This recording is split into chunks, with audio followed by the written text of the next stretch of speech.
where they can both rub minds and contribute to the development of, you know, the international community, the G77, now BRICS, among others, the United Nations, among the, others. Nick Dazang, not many saw this coming at about this time. It happened a bit quite suddenly.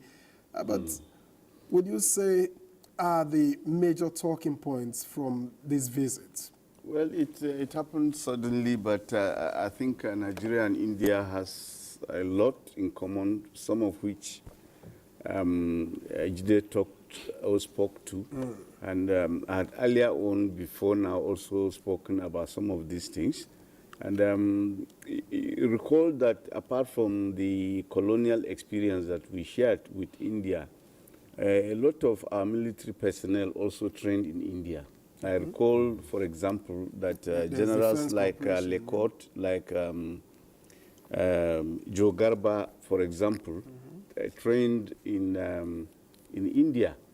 And some of their personnel too trained our military at the Nigeria Defense Academy and other institutions in Nigeria. So we've always had that relationship. And one thing I can also assure you is that Chapter 2 of the Nigerian Constitution, the directive of state policy, principles of, it was taken lock, stock, and barrel from the Indian Constitution. So we borrowed that from there. They were the ones that insisted, you know, on the state having certain objectives regarding the welfare of its citizens. And Nigeria borrowed from that idea. And there are other things, too, that we could learn, particularly now that reforms, economic reforms have been introduced by this government. And the government has been having issues dealing directly with the poorest of the poor. And under the watch of the present Prime Minister of India, one of the good things going for him was, apart from the fact that he was able to engender economic growth going to 6.7%, the highest in the world as at the time he was re-elected for a third term. One of the things he did was he successfully intervened in the lives of the poorest of the poor of India using an identity scheme called the Andha. Now, this is something that, now that we have this crisis and someone has been appointed as a minister to administer this kind of intervention, we can borrow from. It's a digital system in which the identities of those individuals were captured, and then interventions were remitted to them directly to their accounts.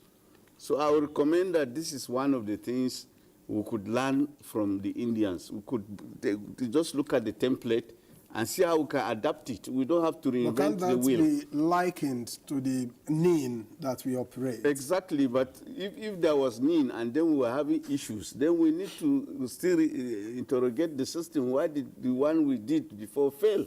Is NIN viable? Does every poor person have NIN?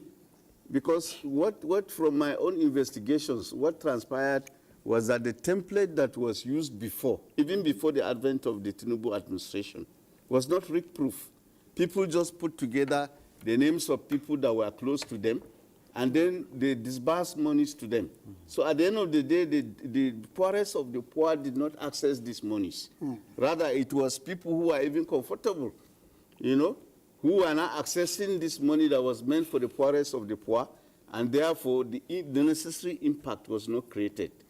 Thankfully, the person that has now been made minister is somebody I know whose pedigree in ICT is excellent. Because when I was in ANEC, he was a resident electoral commissioner, and his interventions, particularly on ICT, were always very, in fact, the savviest amongst the resident electoral commissioners. And I will invite him to take a look at the template that India used.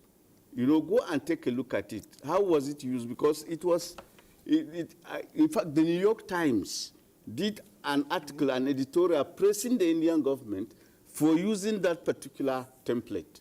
So we need to look at it. We need to see how we can do something with adjustments and then replicate the same thing, and so that our economy can move forward. All right, thank you very much, Nick Dazanga. I think there is more that can be borrowed from India, for instance. I do know that you don't just go on the streets, for instance, you know, making change of currencies. It doesn't really happen. You have to go to designated places. I know this is also the same thing in places like Russia.